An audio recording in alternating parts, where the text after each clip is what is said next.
Периште жана шайтан.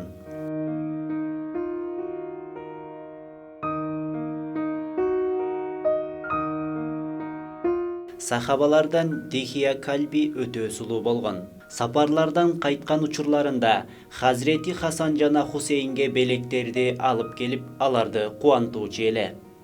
Жабраил алейхиссалам да пайгамбарыбыз Мухаммад саллаллаху алейхи вассаламга көбүнчө анын келбетинде келе турган.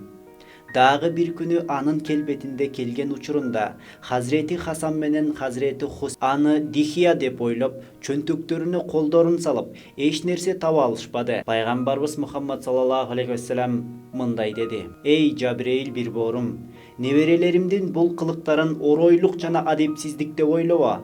Алар сени Дихия экен деп ойлоп калды. Дихия келген сайын белек ала келер эле. Буларды ошого үйрөтүп койгон." Жабраил алейхиссалам муну укканда катуу капаланды.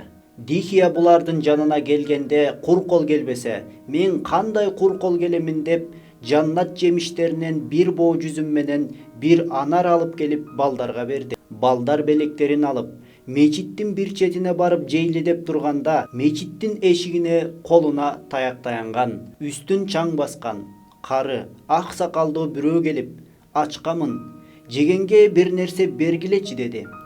Хазірети Хасан менен Хазірети Хусейн колдорундагы жемиштерди ага бергени жаткандарында Жабраил алейхиссалам ордунан туруп: "Бербегиле ага, ал шайтан" деди.